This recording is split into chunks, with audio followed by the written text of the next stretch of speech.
Thank you for joining. My name is Imogen Bilby and I'm part of the advancement team here at UniSA. As we begin, I'd like to take the opportunity to acknowledge that the University of South Australia is on the traditional country of the Ghana people of the Adelaide Plains, and we recognise and respect their cultural heritage, beliefs and relationship with the land, and we acknowledge that they are of continuing importance to the Ghana people living today. Hello, and sorry for that sound issue. Hopefully you're back online, you can hear me perfectly. This webinar is broadcasting live, as you can probably tell, from Adelaide, and I wanted to let you know that it's also being recorded. This just means the presenters and the slides, not any audience participation.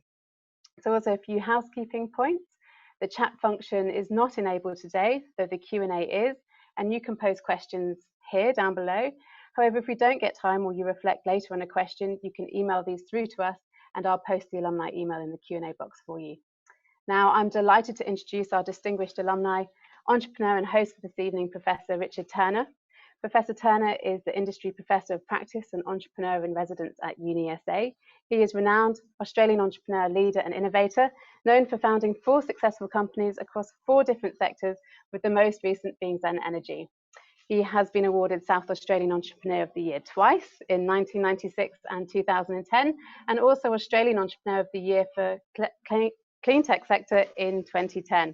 We're immensely proud that Professor Turner is also an alumnus of the University, having graduated in business, and we're especially delighted he can join us to host this webinar with Professor Jana Matthews, who Professor Turner will introduce shortly. But first, a very warm welcome to our host, Professor Turner. Thank you. I'll now hand over to you and pop back towards the end of the webinar. Well, thank you, Imogen, and welcome to everyone tonight who is joining us for this very special hour of power for our alumni, specially produced for our alumni, on the critical topic during COVID-19 of adapting business strategies to accelerate growth.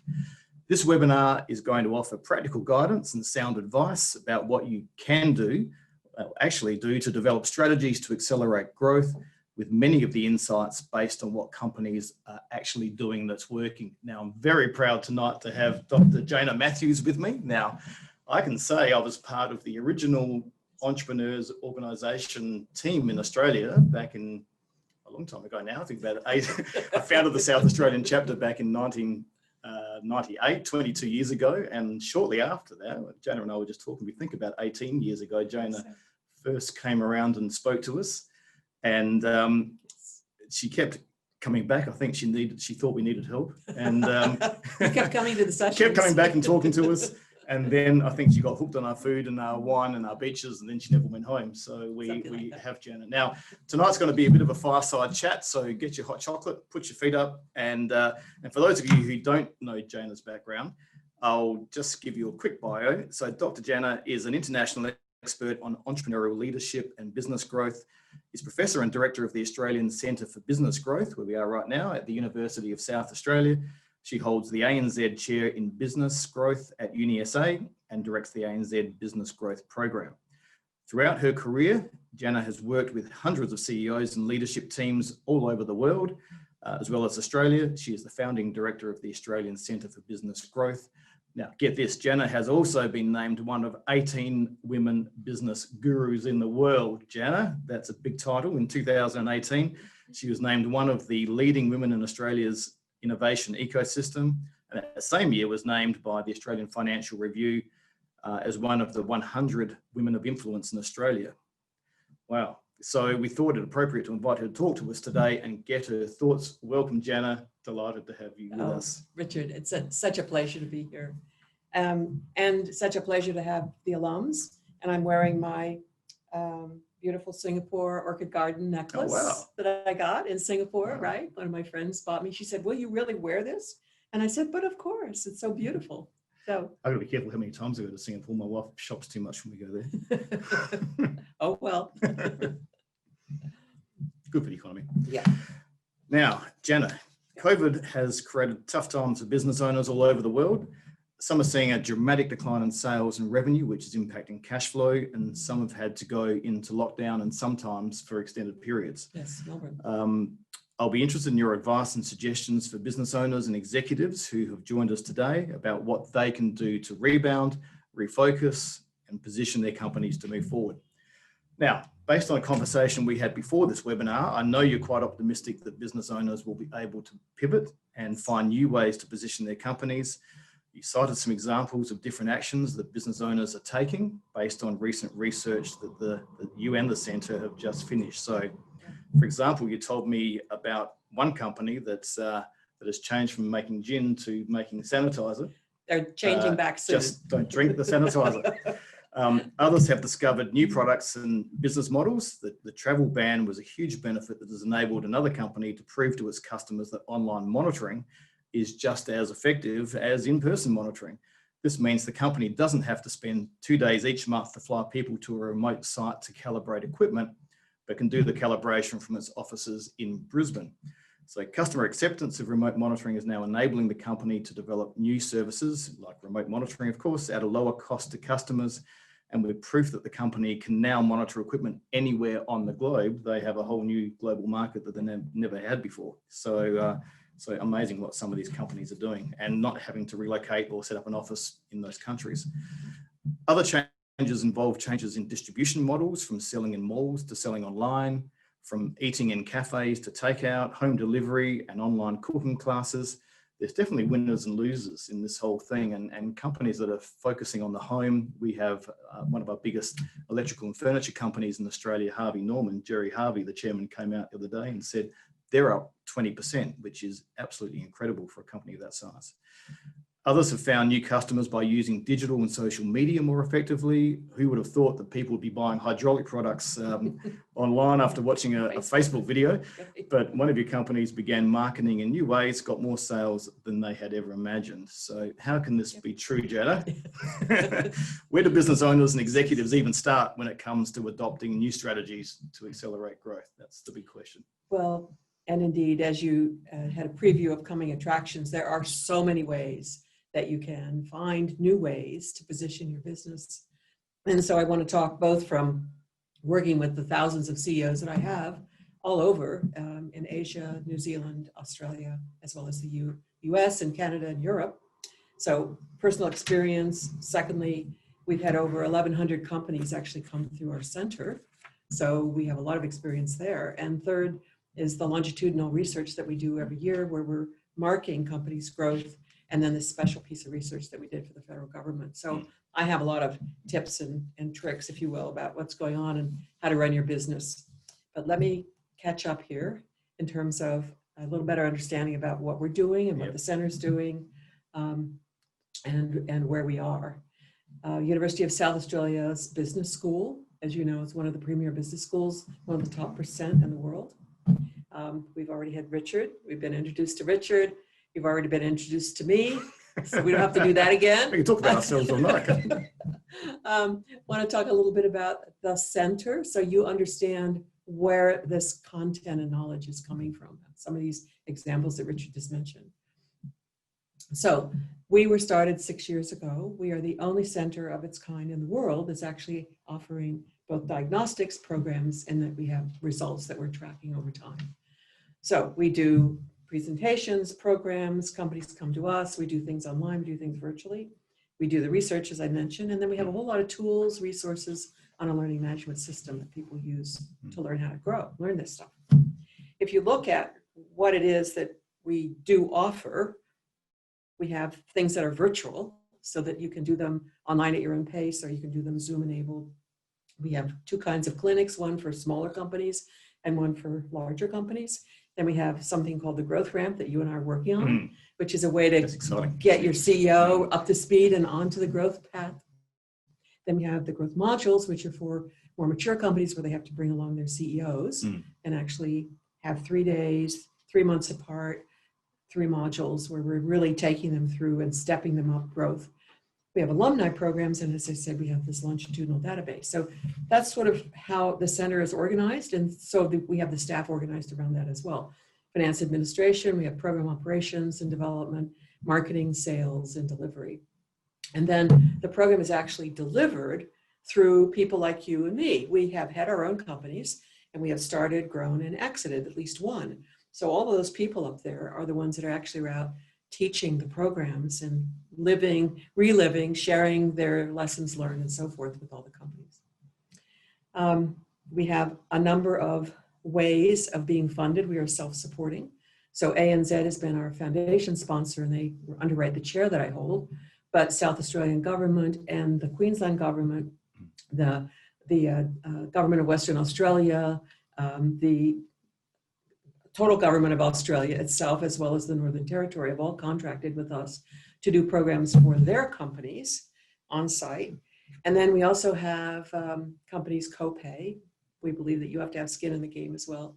And then I've had a venture capitalist friend who's actually given us some money because he so believes in what we're doing. So we have a little bit of philanthropy going on. Very happy to have everybody else contribute to that. And it's great to see the Australian government now, even looking at coming on board to share the knowledge. Yes. We've been Australia wide from the beginning, but I've been global from the beginning. As I indicated, I've been to Singapore and done work in China and India, New Zealand, Mexico, the US, Europe, Canada. So I've been a lot of different places. And what's interesting is these concepts are applicable in all kinds of countries and all kinds of cultures, and with all kinds of CEOs at different levels. It's quite interesting. We've won 2 international awards. We're pretty proud of that. The first when we were 3 years old, and the second when we were 4 years old. One from the Europeans. I had to go to Milan to get that one. That was tough. And the other from the Americans. Had to go to Hawaii for that one. Right, that's tough too. That's tough duty. But somebody has to do this. So 1,100 companies over 6 years. That's a lot of companies. We've helped them achieve an average compound annual growth rate of 13.5%. And their revenue, this is 15.5%. And that's actually, you're doubling your company every 5 years at that rate. So I'm pretty pleased about that. That's about 5 times the national average, by the way. That's a big growth curve. It's a big growth curve. Big curve to manage. Really happy that 100% of the CEOs say they would recommend the program. So that's pretty good too. It's all about what the customers think. So let me pause here and talk about the Stockdale paradox in a second. So first of all, I want to make sure that we have our head in the right place before we talk too much more on this this evening, because part of growing a business and part of accelerating is all about where is your mind. Do you have the right mindset? Is it not only positive, but is it a can-do? Because Henry Ford once said, whether you can, or you think you can, or you think you can't, you'll be right. So much of it is depending on how you believe in yourself and you believe in your capacity to deliver. So I've talked to a lot of people who've been very, of course, unhappy about what's going on, the lockdown here. Gosh, much rather have the lockdown than what's going on in the US and Europe and the second waves and so forth. But I was in London, actually I was in Cambridge when 9/11 happened. I'd just given a speech. I walked out and someone showed me their cell phone and they said they had a plane fly into the Twin Towers. And I said, that's a Bruce Willis movie. That's not real. That can't be real. But it was. And here I am in the UK, no planes flying, no way to get home. I know how those people feel, not able to get back to Australia. To the UK. Yeah. Everybody in the States went to ground. Talk about toilet paper and all the groceries going off the shelf. Not only that, they went home, locked the doors and didn't come out. Because who knew? Are we being invaded? Is another plane coming to another place? So every day I got a phone call that I'd lost another contract, another contract, another contract. It's a very hard time to go through. So I remembered the story that Jim Collins had talked about Admiral Stockdale. He had been the highest ranked naval officer that had been captured during the Vietnam War. He and his men were captured and imprisoned 7 years. They dragged him out regularly and beat him in front of his men. And years later, after he, of course, eventually was freed and Jim Collins was talking with him, he said, how did you get through? And he said, I never believed that I wouldn't get through, but I never stopped facing the brutal facts, the reality of the situation that we were in. And so Jim said, well, who didn't get through? And he said, the optimist. Yeah. The ones who thought, we'll be out by Easter. And then Easter came. We'll be out by Thanksgiving. And that we'll be out by Christmas. And they just stopped hope. And they stopped believing. And they died. And he thinks they died because they They gave up hope. And so this is a very, very interesting, and I put this up here, the Stockdale paradox, which is what Jim calls, which is that you must never give up faith. Always have faith that you're going to make it. But you've got to be bloody realistic about what's going on in terms of what you have to do to make it. I see this in so many of our young entrepreneurs. When I see them come through the incubator programs, the resilience and tenacity that you need to be an entrepreneur and navigate the challenges. If you don't have that resilience, I can almost look at the people and say, you'll make it, you won't. Yeah. And it's that exact thing. Yep. I think my mother said the thing that made me so aggravating was that I would never take no for an answer. I always wanted to know why. Was it the time of day? Was it the thing I'd ask her just before this one? Because you got to find a way through, you have to figure out how to make it happen. Leadership is so yes, important. Leadership and as you say, persistence. Yeah. So this whole thing about persisting in the face of these obstacles, the brutal facts of reality. So, the ones who didn't make it, okay, so what's going to happen now in the current context? Let's bring this back to what's going on now. So we've got a lot of companies with a lot of leaders who, were overly optimistic. They didn't think that the pandemic would be so bad. They didn't think all their money would go away. They weren't planning ahead. They didn't save enough money. And I've got a great story. One guy who owned a gym, and he bought a new house and he bought a new car, not just any car, a Porsche Carrera car. And suddenly, guess what? Nothing happened. The gym shut down. Nobody could go to the gym, everything. And so all of a sudden he had to sell the house and sell the car. And so one of the guys in our program actually bought the car for about $50,000 less. So it was his gain. It's the other guy's loss for sure. Now, on the other hand, you can be too pessimistic. You can say, well, we're not going to make it. We just might as well close up shop right now. And needless to say, your people will leave. They will leave us sinking, like rats leaving a sinking boat if they think it's sinking. So as a leader, you've got to believe that you're going to get through. And one of the things, of course, that I believe strongly is that you're very transparent, you're truthful, you're honest about what's going to happen, and you engage your people and you enlist them to help you come up with some solutions, which indeed enables you to get through.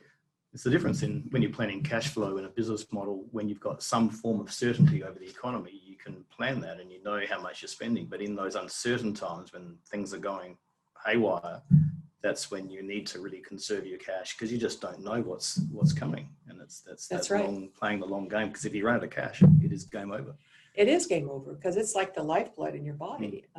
So important. And if we're going into the fastest decline that we've seen since, I don't know, the Great Depression, I guess. We're going like this, but there are some companies that are actually going like this. So what's interesting is, if you happen to have a technology that's in the right place at the right time. So a little company I've been working with 7 years, laboring away, changing business models, changing from enterprise sales to now channel sales, to make the product with all these possible features and benefits, and now to find the right market, and finally find the right market, and boom, totally take off.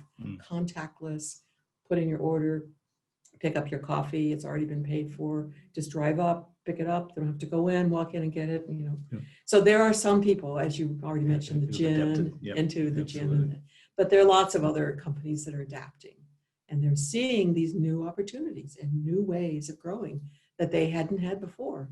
So I'm quite excited, and I've been doing phone calls with a lot of our companies in the last 2 weeks as I've been helping them with their 3-year plans.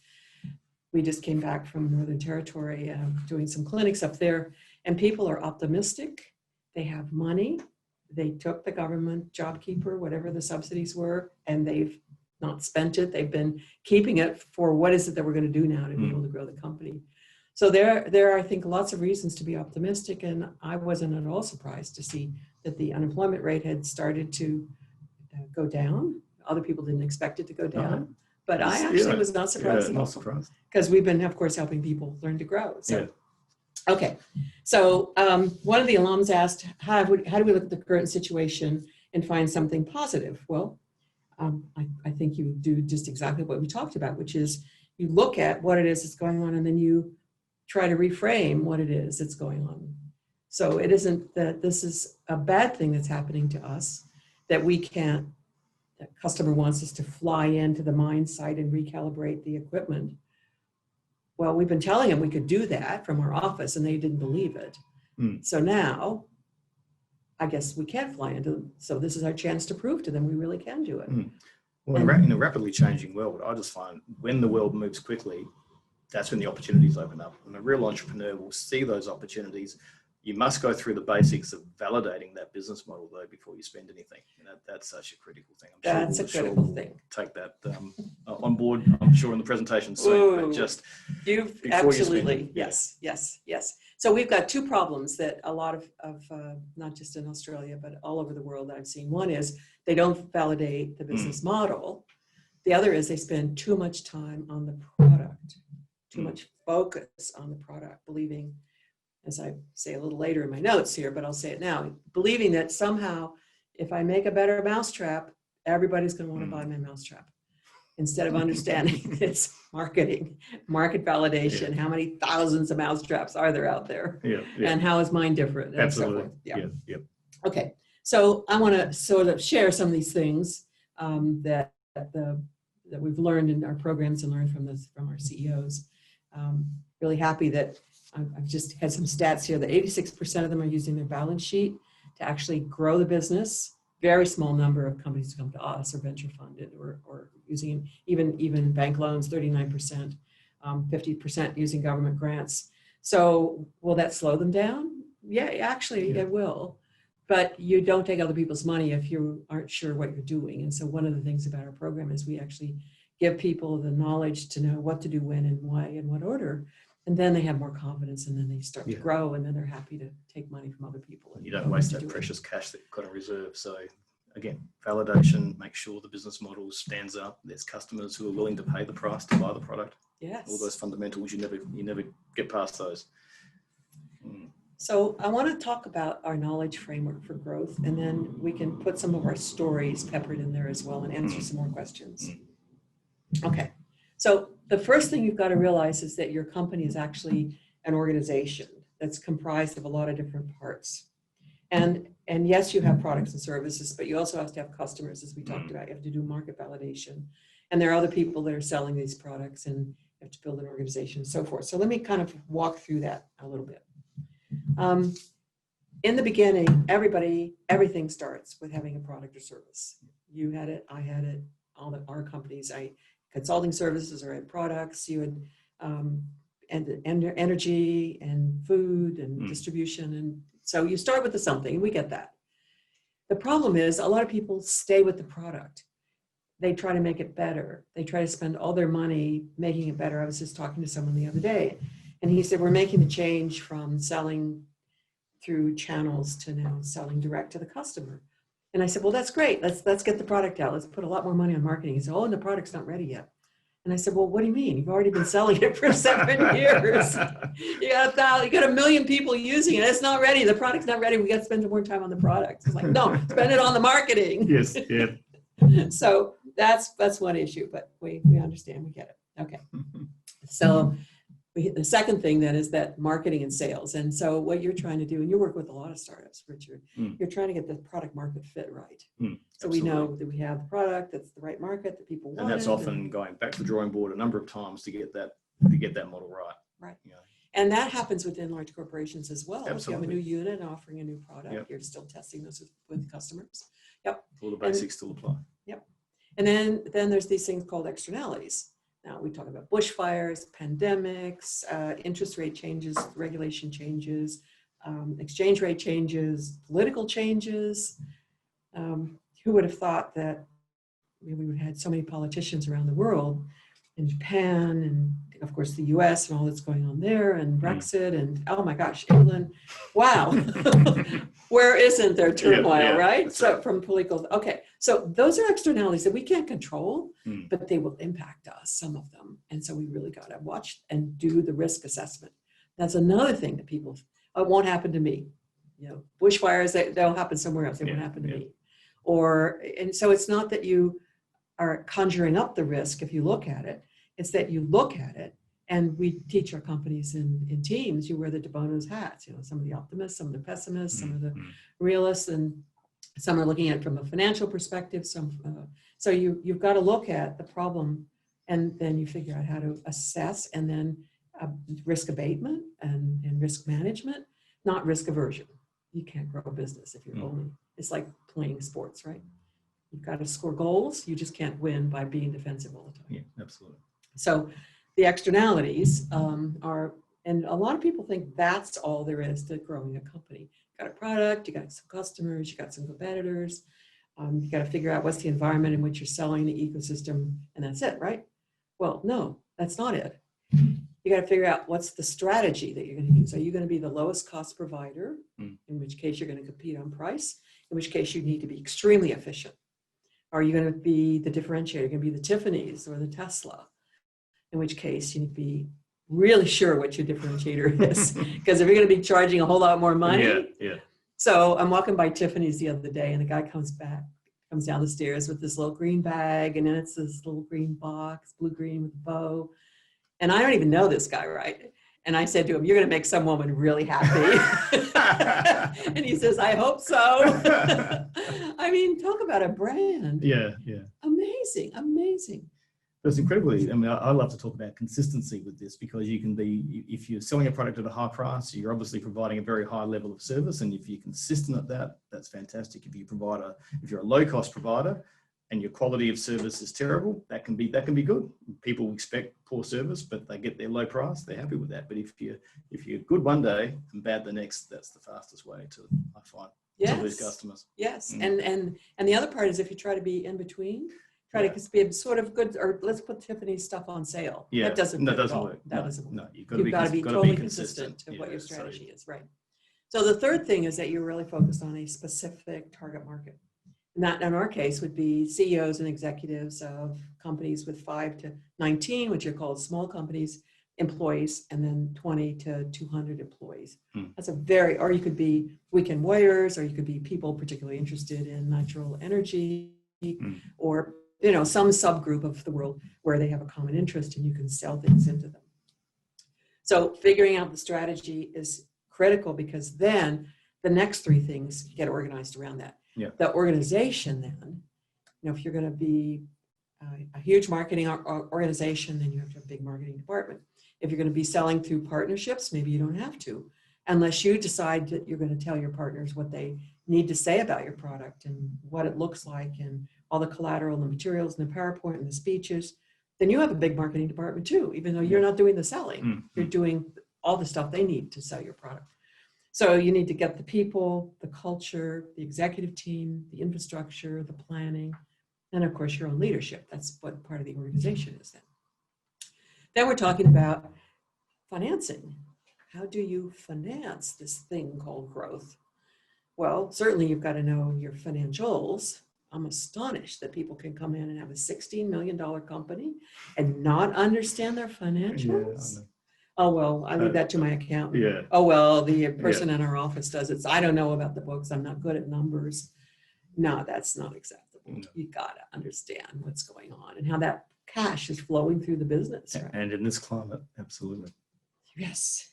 Then to decide whether or not you're able to fund the growth yourself off your balance sheet, or whether you can cash flow growth, not often, but sometimes if you have a product that's taking off like wildfire, or whether or not you're going to go bank loans, whether you're going to sell some of your other properties, whether you're going to bring in investors, outside investors, venture capitalists, angels, whatever. Again, it depends on your strategy. If you want to hold your company, turn it over to your kids, you wouldn't bring in venture capital. If you want to actually build an asset, then you're going to cut costs right now and not take as much out of the company personally, because you're building equity and then you have a big payout at the end. If you're using it as your cash cow, then you're taking all the money out and just spending it on cars and your career. And that's it. And then whoops, you have a rainy day and you're in trouble. Yeah. Okay, so financing growth is important. Then there's this box called managing me. Whoa, people don't talk about that very much.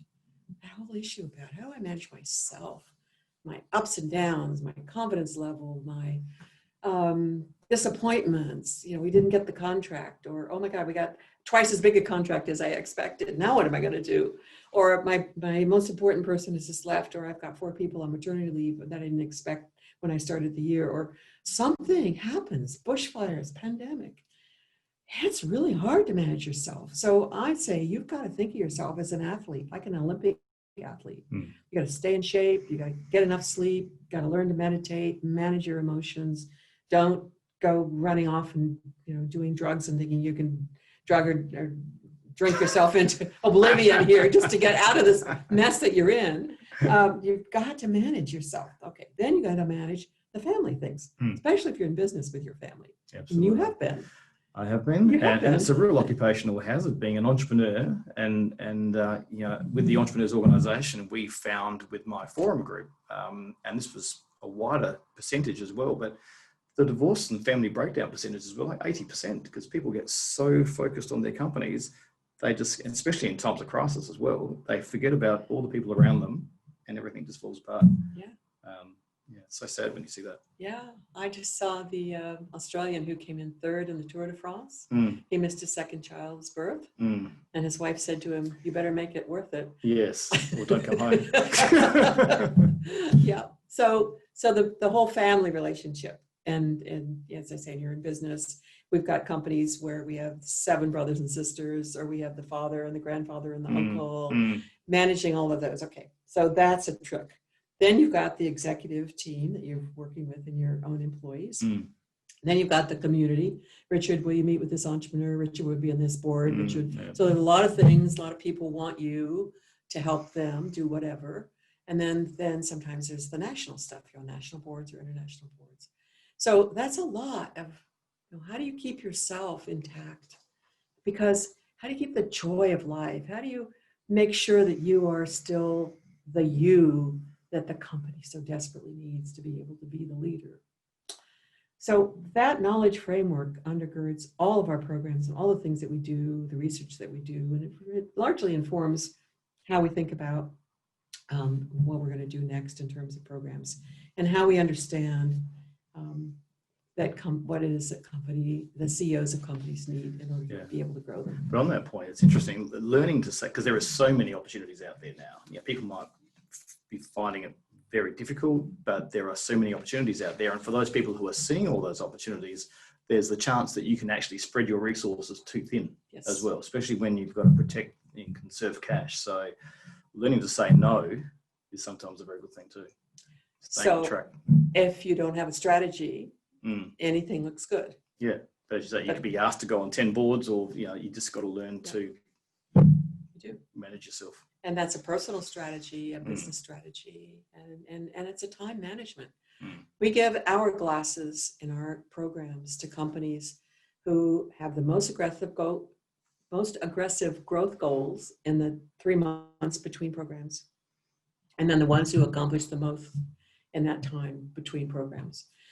To make the point that time is our only non-renewable resource. You can get another person, you can get another Carrera. You can find almost seconds of almost everything but time. You will never get today back, tonight back, that last week back. Right. And so to understand, and that, as I'll say later on, that becomes one of the important issues of companies that are successful, is that they're able to make those decisions and move quickly, and they understand the value of time. Good. Okay. So somebody asked the question, where are the opportunities that COVID is creating? Well, I hope we've sort of indicated that from the conversations, what we're talking about, but by shorthand is they're just everywhere. You just look everywhere at how people are buying, how people are shopping, what it is that people are consuming, what it is that they want. If they're spending less time in restaurants, they're buying more groceries.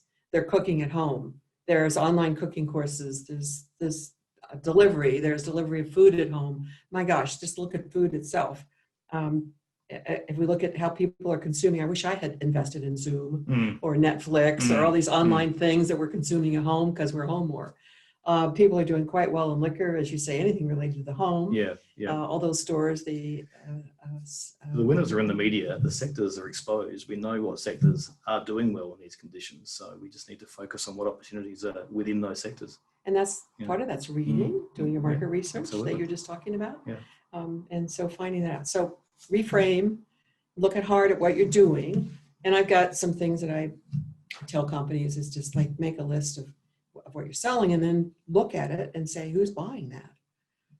We had somebody in a bakery, he didn't pay any attention to this, he just gave the stuff away to Goodwill or to the homeless or something, but suddenly he took stock of how many things he was selling in the counter there and what was really selling. And he found there were 4 products that were like 80% of his revenue. And he was doing the other 32 products he could stop making and nobody would notice. And taking the time to refine your business. I know with my food distribution business, it's one of my first companies, but we had a large business here. We had 5,000 lines, and there's always that trailing, the most of your business goes through the top 20%, and the other 80% sort of trail off into there's a point there where these products are all just costing you money. It's a great time to start pulling your inventory back, clearing stock, focus on the 20, 30, 40% of products that are actually making you money, and get more volume going through those products and get your business more efficient, more profitable. I couldn't agree more. Absolutely right. But you've got to be willing, again, to make those brutal, honest decisions. And I love one guy, but he couldn't get rid of this because his dad had developed it. But nobody wanted this anymore, this product anymore. But my dad, it's okay. It's not your dad. You can stop putting that in the warehouse, stop making that. It's okay. You can let it go. So somehow you've got to give yourself permission for some of those things where you have a psychological attachment. Or that it was your decision to buy all of that stock. It's okay. It's a sunk cost. And people are scared to say no to a customer if it's need to raise that minimum order quantity, or you need to get rid of a product, one of those trailing products that a customer says, oh no, if you get rid of that, I'll go somewhere else. But they might go somewhere else to buy that one product, and then they get told, no, you can't order just one product. So then they come back and buy the generic product that you've got. Now, so you need to be firm and try those new things. That's it. And again, that's part of the strategy of knowing who you are and knowing what it is that you do and you do well. So Jana, your research identified the importance of people, culture, executive team, in other words, the organisation, for companies that were rebounding and growing. So tell us more about what leaders need to do to build a great organisation, and whether there's anything else that they need to do to accelerate growth. So yes, the organisation, not just the product, not just the customer, but the organization, which enables you then to actually grow and develop. So I think the first thing you have to do, and one of your first responsibilities, is you set direction. And that means you have to have a vision. There has to be a set of values. You have to be very clear about what the mission of the organization is. And then you have to tell people what that is. You have to communicate it. I've got to go on that journey with you. Yes. And it's not enough to say, we're going to take that hill over there. Come on, Richard, let's go. Most people are going to go, well, how are we going to do that? And where's my backup? And what's the time frame? And what do I have to take the hill with? And where's my equipment? So it's your job to tell them that and to give them that in order to be able to take that hill. So thing one about then is leadership is developing the plan, sharing the plan, helping them, getting them engaged in the plan, and making the decision about the right timing. I remember a recent movie that we saw that showed Eisenhower making the decision to pull the planes back and not start the D-Day for another day because there were clouds and the planes couldn't, he had to pull the ships back because the planes couldn't give him coverage that he needed. And so he said, pull them back. That's very hard for a leader to do. Once you've started with momentum going, to stop. Timing isn't right. We've got to stop that.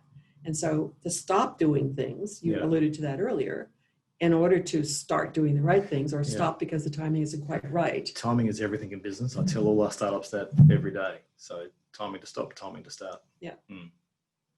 So again, having that plan and having the vision is important. Painting the picture of what it's going to look like when we're there.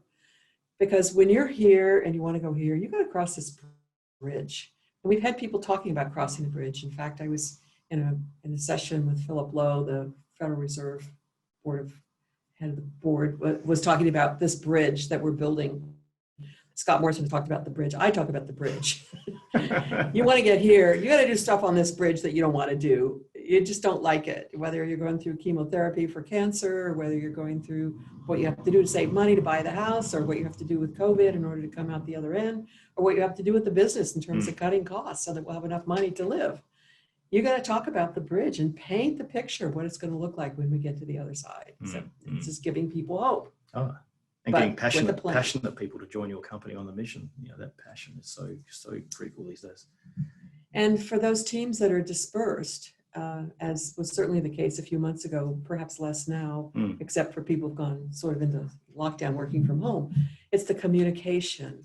It's clear communication about what do we need. It's management of people. Management of people doesn't mean micromanaging people. It means telling them what you expect, giving them the resources that they need, being there to answer questions, making sure everybody understands what they're supposed to do, and then expect them to do it, and then expect them to report back at the end, especially if they're working from home.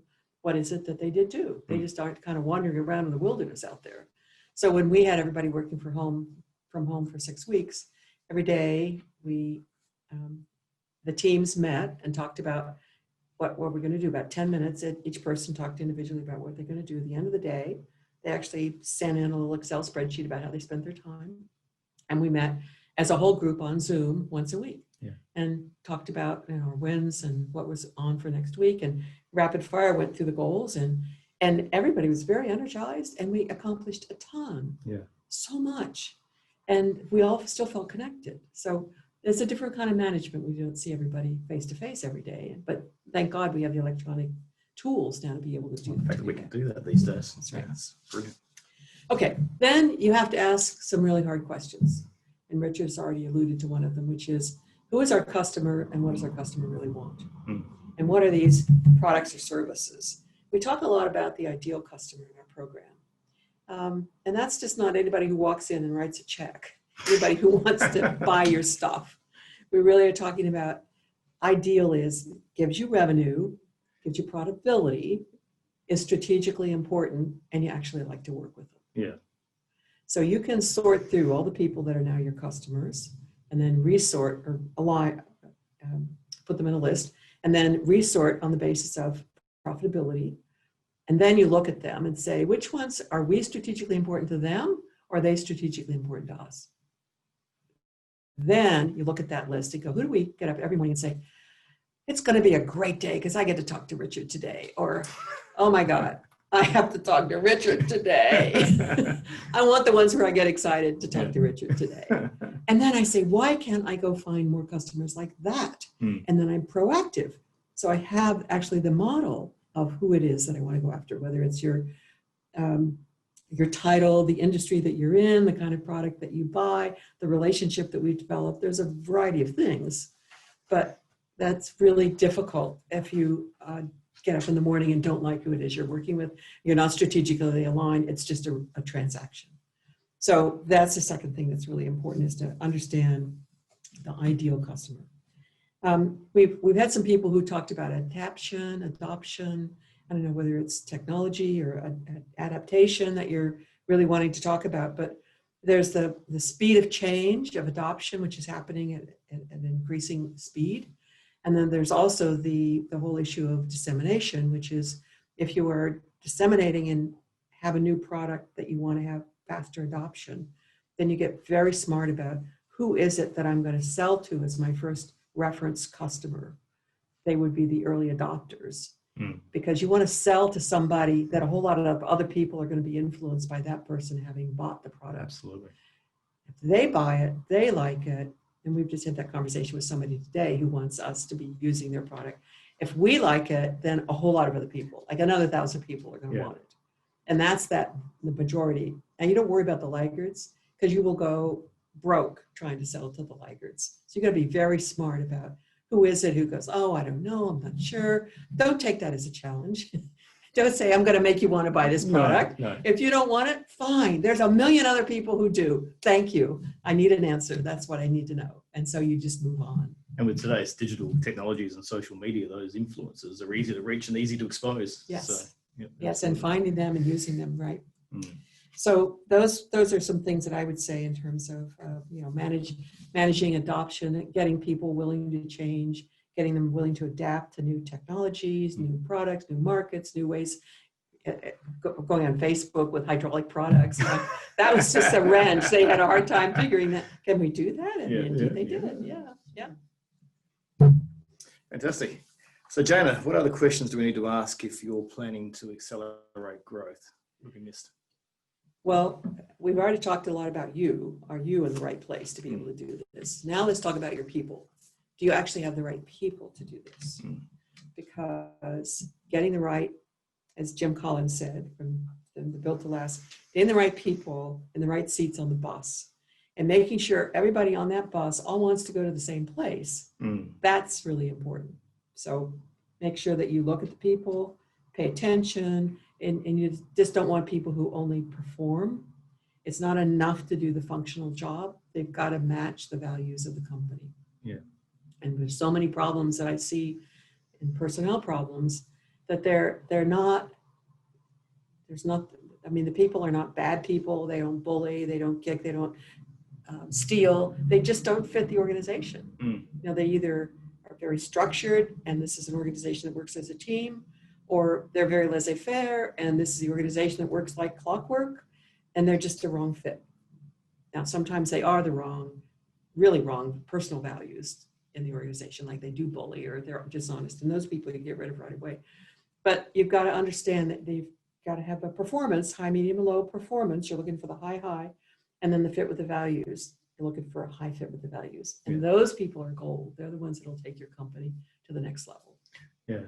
Oh, it's fine. I mean, it's good to check in on your own skills too. I always ask myself, have I got the skills to go on this journey I'm about to go on? So with Zen, my last company, which most people know was started off as a solar and battery company, and I had the skills to do that and go on that journey and to find the right passionate people to go on that journey with me. But after we installed 30 or 40,000 systems, we realized we were installing systems that had a 25-year life. So we weren't going to reinstall those systems. And we thought, well, eventually we're going to saturate the market in some of these communities. So we had to transition the company to an energy company. So an energy company is a whole different skill set in a very complex energy market in Australia. So I had to go out and find people that had the right technology to do grid scale batteries like the Tesla battery.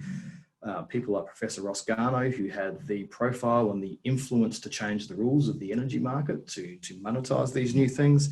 People like Sanjeev Gupta, who had the demand for energy. So I had to put all these pieces of the jigsaw together and bring all these skills onto my board to go on the next phase of our journey. So just checking in with yourself too. Have I got the skills to do this? But you know, the company's gone from a small solar and battery company. Now we're approaching, I think, $500 million in revenue. It's a massive transition. It's a fabulous story. But it's just getting those right people around the boardroom table. And that's one of the things we found in our research that I'll talk to a little bit as well. Is the understanding what stage of growth your company is in, and then managing accordingly, or deciding I'm out. There's no way that I can grow fast enough to be able to learn all these skills. There's not enough time in my life, even a whole lifetime, to learn all those skills that I need, the company needs for the next level. Absolutely. And energy markets is just such a complex industry. It is. Yeah. So then we talk about the finances. Let's not forget those, right? Absolutely. So we have to talk about not only managing prudently, but we've already touched on understanding them. So are we doing the right thing? Are we doing things right?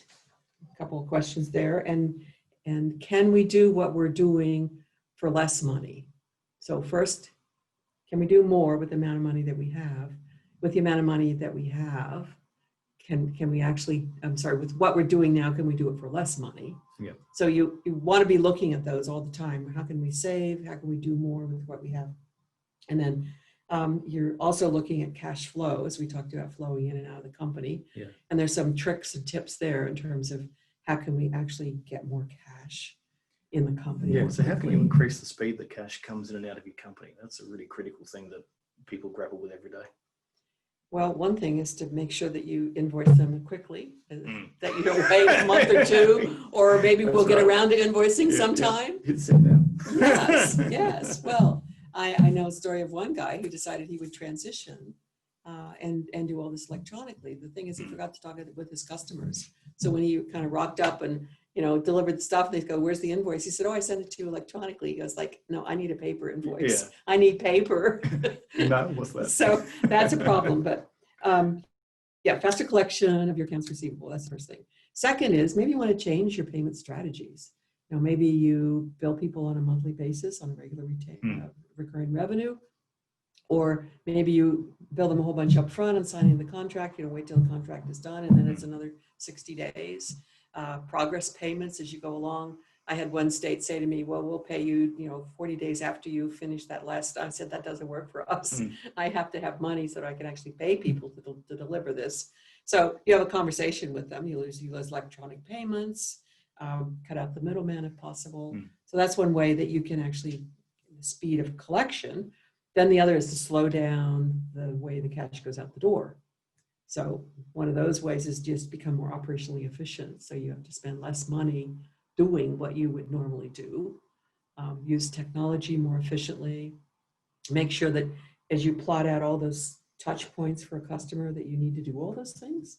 We found out there are all kinds of steps that we didn't need to do, and extra loops and feedback. And actually the customer is rather annoyed that we were talking with them all these times and making sure that they got this and that. I go like, please, I don't need that many emails from you to double check on this.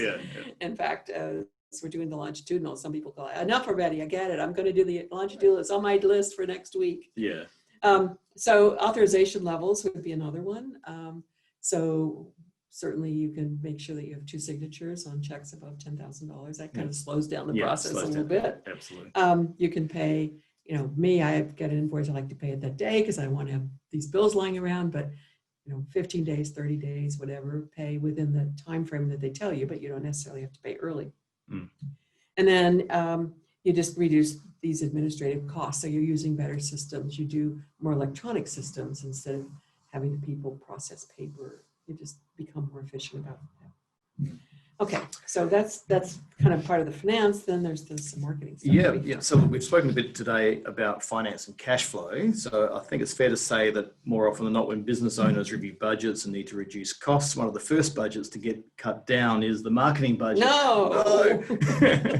What are your thoughts on this? I know what my thoughts are. In this time, to do less marketing, or do we do more marketing? More marketing, because other people are doing less. Yeah. And so you have a better opportunity to be out there. Clear airspace. Yes, yes. And an opportunity to jump in, and even a thought leadership position. Yeah, so positioning and developing brands in this sort of clear area is great timing. Yes, so we can both answer this, absolutely.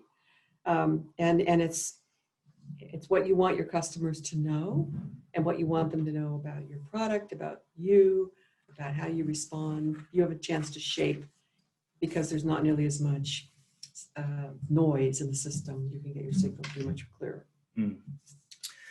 So products and services, since we first started experiencing the impacts of COVID here in Australia, companies have been required to innovate, pivot, and or tweak their products and services in order to generate revenue, cover costs, keep staff on, etc.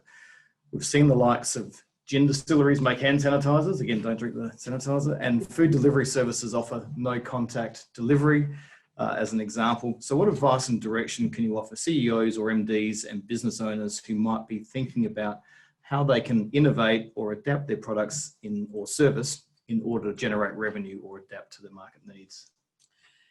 So I would sort of call attention quickly to Drucker's 5 questions, because I know we've got to watch our time here. This is an amazing conversation, but it doesn't go on forever. So 5 questions. First is, who is your customer? I'm sorry. The first is, who are you? Who are you? What is your mission, your values, your vision? And then secondly, who's the customer? Third is, what is the customer value? Value is different from needs and wants. I can need a car. I can buy a Ford Fiesta, or I can buy a Tesla. There's something that I value that I'm willing to pay another $100,000 for. So understanding what it is that your customers actually value. Is it speed? Is it environmental concern? Is it that I don't have to take my car in to be fixed nearly as often? Is it the fact that I can go from 0 to 60 in a nanosecond? Is it that when I get out of the car, I feel like a tech chick? Is it I would want somebody to know I could spend extra $100,000 on the car? I mean, lots of things that people value, the reason why they were willing to pay that extra money. So understand what customers value, and then see whether or not you're measuring what they value. So if it's speed, are you giving me speed? If it's on-time delivery, if it's the product arrives in great shape, is it that I come out and everybody who sees that thing, their heart starts beating faster when they see a little blue bag, green bag, because Yeah. they want that product that's in the bag. So understand what those are. And then finally, that you're measuring, that you're delivering, so that you can actually measure as you keep track of your measures and metrics. And then the easiest thing in the world is to say, then what's the plan to deliver more value to more customers? And that's actually the growth plan. Yeah. So those are really simple questions. They're fundamental. They never change. They never Yeah, change. No. And they might change formats. You might have the delivery app where you see the parcel approaching the door, but the fundamentals don't change. That's right. And so it's good to know that there are those touchstones, no matter what's going on or what era we're in or whatever, that you bring yourself back to and say, those are touchstones that I have to understand over and over about my business. So if I do that, then I sort of apply this, to what that would be. I'm going to sort of skip over the airport example because we're kind of running out of time. But a lot of times you think you know what the customer wants. And so one of our companies actually contracted with people to go out and ask them. And they came back and they found that they wanted something entirely different than what we thought. We thought they wanted, clean this and clean that and something emptied every other day. And in fact, they much preferred a whole lot of other things. And so they went out and did all the things that their customers wanted as a result of that. So for these and lots of other reasons, I think that the pandemic is forcing people to look in brand new ways where they hadn't. It's actually in some ways strange for me to say this, but a gift, because things have slowed down. You've had time to stop, step back, to look, to think, to reframe and review and think quite differently about it. And then of course, managing yourself as well.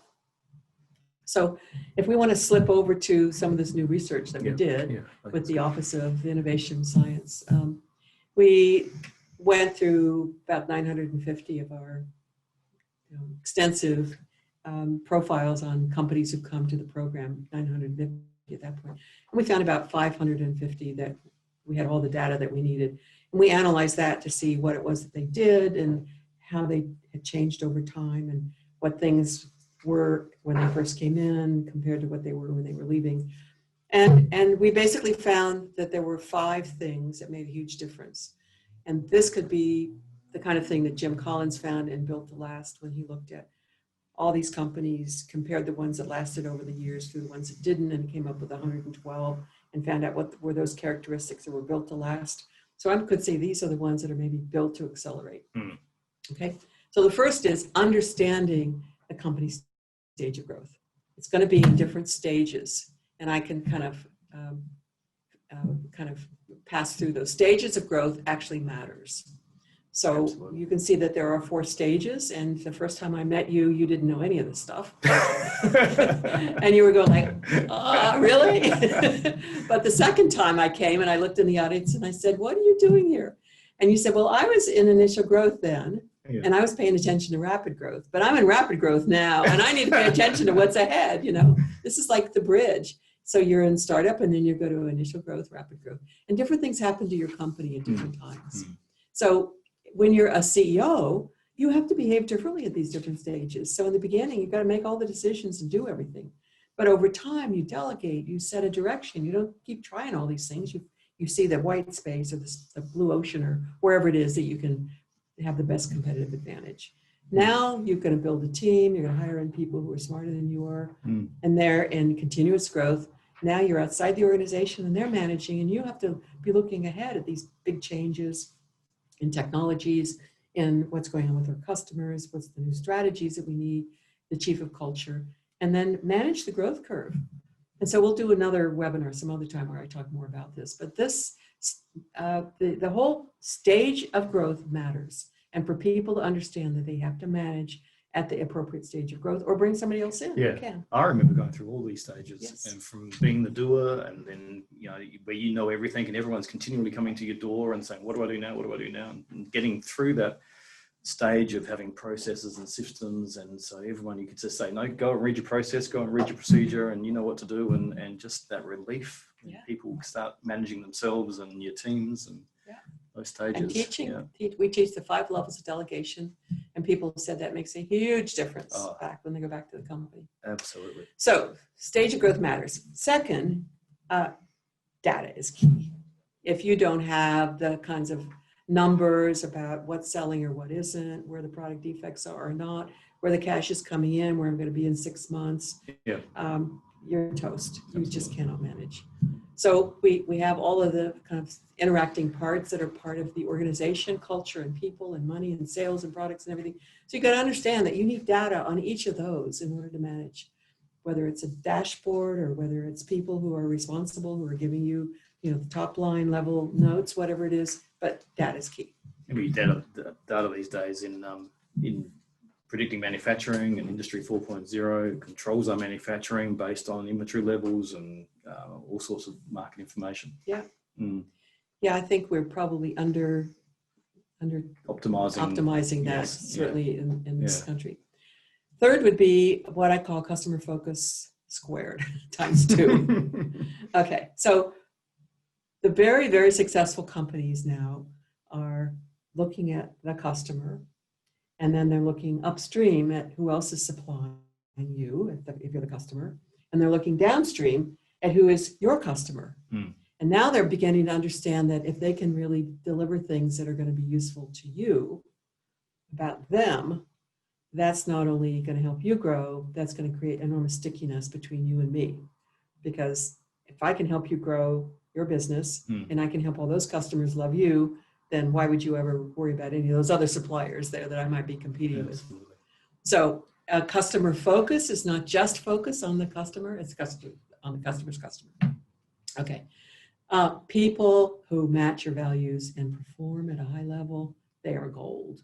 You need to understand what's required to get them, to keep them, to manage them, to lead them. You can't grow without them. And then finally, the last one is, I think leadership is vastly underrated, Richard. Leadership is just critical. It is everything. Yes, yes. And I look at governments and what are they doing? They're giving you money to buy equipment. They're giving you $10,000 to hire a person. They're helping you export. I don't see nearly enough emphasis on helping grow the one major thing that makes the decisions in the organization, which is the executive team and the CEO. You make the decisions about which products, which markets, which financing to go after, how aggressive you're going to go after those growth goals. And if you don't know what to do, you're not going to be aggressive about it. You're not going to be optimistic. You just are going to like go from first gear to second gear, maybe. Yeah. And we need people to understand now, especially given the economic situation that we're in. How do you grow? It's incredibly important to know that. Yeah. Well, we've covered so much tonight, Jana. I can't thank you enough. You're a treasure to us to have you in UniSA. And I guess, are there any last thoughts that you want to share before we go? Well, if anybody is more interested in our programs, they're welcome to. We have Zoom enabled, we have virtual, we have online things. I realize that hardly anybody's in Australia, so you're not able to travel in and get our programs, which we'd love to have you do. But we do virtual and Zoom enabled as well. So Center for Business Growth would be a great place to start. We have a lot of information on our website. We'd love to have people go there. Thanks. Yeah, absolutely. And the majority of our audience tonight are alumni. So we'd love to, we know you can't travel now, but one day when you can, and it's not too far away, I hope, that we'd love to have you back in Adelaide and come back and visit us anytime. So thank you, Jana. Once again, I'll hand back graciously back to Imogen. So thank you for joining us tonight. Thank you. And massive thank you, Dr. Jana Matthews and Professor Richard Turner, for sharing your experiences and insights tonight. And of course, to all of you in the UniSA alumni community for joining us from around the world. We really hope you enjoyed it. So on behalf of everyone, wishing you the best in health and endeavours. We look forward to seeing you soon. Thank you again, and good night from Adelaide.